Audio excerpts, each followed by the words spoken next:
বাংলাদেশের যে আন্দোলনে গোটা সরকার মসনদ ছাড়তে বাধ্য হয়েছে তার শুরুটা হয়েছিল কোটা সংস্কার আন্দোলন নামে। সেই একই ধরনের আন্দোলনের ঢেউ এবারে লেগেছে প্রতিবেশী দেশ ভারতেও। তফসিলি সম্প্রদায় মানে সরকারিভাবে স্বীকৃত ভারতের সবচেয়ে সুবিধাবঞ্চিত আর্থসামাজিক জনগোষ্ঠী ও ক্ষুদ্র জনগোষ্ঠীর জন্য সংরক্ষিত কোটা ব্যবস্থা নিয়ে সুপ্রিম কোর্ট সম্প্রতি একটি রায় দিয়েছে। আর এই রায়ের প্রতিবাদেই ভারত জুড়ে ২১ আগস্ট বুধবার বিক্ষোভ সমাবেশ হয়েছে।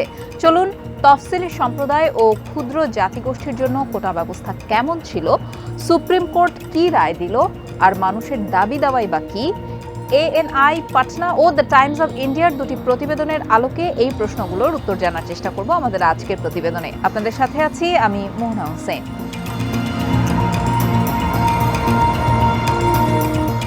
বিবিসির একটি প্রতিবেদনের সূত্রে জানা যায়, সরকারি চাকরির ক্ষেত্রে সর্বভারতীয় উন্মুক্ত বিভাগে প্রতিযোগিতামূলক ব্যবস্থায় তফসিলি জাতি ও উপজাতির জন্য ১৫% ও ৭.৫% কোটার কথা বলা হয়েছে। কিন্তু ভারতের সুপ্রিম কোর্ট ১ আগস্টে দেওয়া রায়ে বলেছে, তফসিলি সম্প্রদায় ও ক্ষুদ্র জাতিগোষ্ঠীর যারা আর্থিকভাবে সচ্ছল তাদের কোটা সংরক্ষণ বাতিল করা হোক, বরং যারা আর্থিকভাবে পিছিয়ে পড়া বা অসচ্ছল তাদের চিহ্নিত করে বাড়তি সুবিধা দেয়া হোক।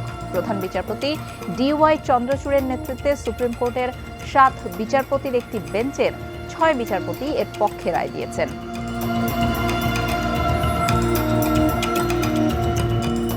আদালতের এই সিদ্ধান্ত প্রত্যাহারের পাশাপাশি একাধিক দাবিতে আন্দোলনের ডাক দেয় national confederation of Dalit and Adivasi সংস্থা NACDAOR।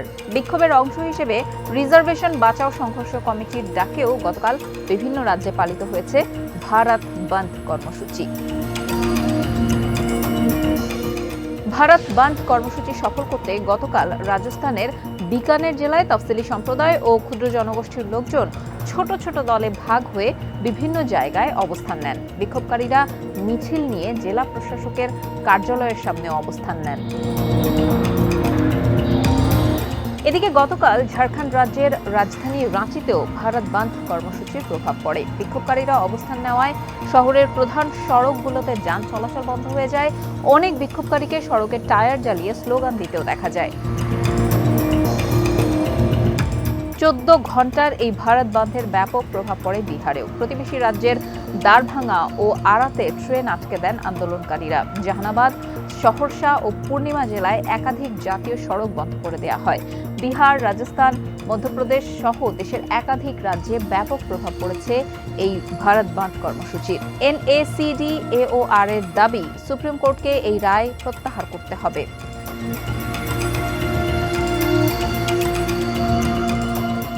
NACDAOR এর অভিযোগ, পিছিয়ে পড়া শ্রেণীর মধ্যেও এই ধরনের শ্রেণী বিভাজন জনজাতি এবং উপজাতিদের সাংবিধানিক অধিকার খর্ব করছে।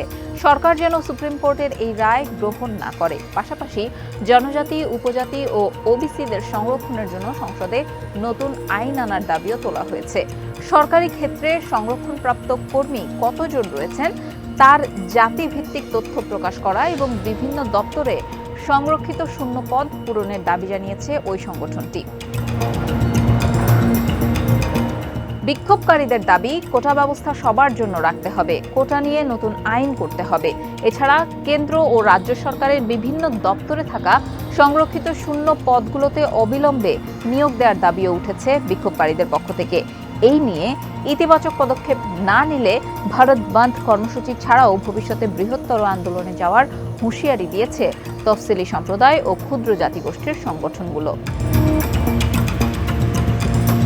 কোটা সংস্কার নিয়ে তফসিলি সম্প্রদায় ও ক্ষুদ্র জাতিগোষ্ঠীর বিক্ষোভ কর্মসূচি প্রসঙ্গে ভারতের দক্ষতা উন্নয়ন বিষয়ক প্রতিমন্ত্রী জয়ন্ত সিং চৌধুরী বলেন, সুপ্রিম কোর্টের রায়ের পর আইনমন্ত্রী লোকসভায় বিষয়টি নিয়ে ব্যাখ্যাও দিয়েছেন। এরপর কেন্দ্রীয় সরকারের মন্ত্রিসভাও এই বিষয়ে নিজেদের অবস্থান জানিয়েছে। ফলে এখন বিষয়টি নিয়ে নতুন করে সিদ্ধান্ত নেওয়ার মতো আর কিছুই নেই।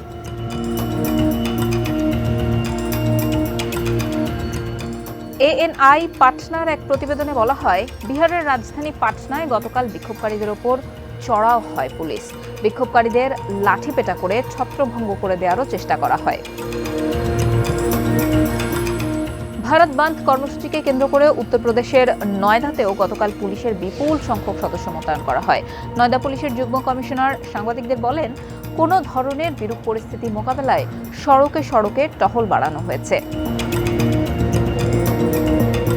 কোটা ব্যবস্থা নিয়ে ভারতের তফসিলি সম্প্রদায় ও ক্ষুদ্র জাতিগোষ্ঠীর মানুষেরা এমন এক সময়ে মাঠে নেমেছেন যখন পশ্চিমবঙ্গের কলকাতায় একজন চিকিৎসককে ধর্ষণ ও হত্যার ঘটনায় বিক্ষোভ এবং উত্তাল হয়ে রয়েছে ভারত। এদিকে পশ্চিমবঙ্গের নারী চিকিৎসককে ধর্ষণ হত্যার ঘটনায় গতকালও ভারতের রাজধানী নয়াদিল্লি, উত্তরপ্রদেশের বারাণসী সহ বিভিন্ন শহরে চিকিৎসক ও অধিকার কর্মীদেরও বিক্ষোভ হয়েছে। আবার ত্রিপুরা রাজ্যে হানা দিয়েছে ভয়াবহ বন্যা। সব মিলিয়ে পরিস্থিতি যেন ভারতের অনুকূলে নেই।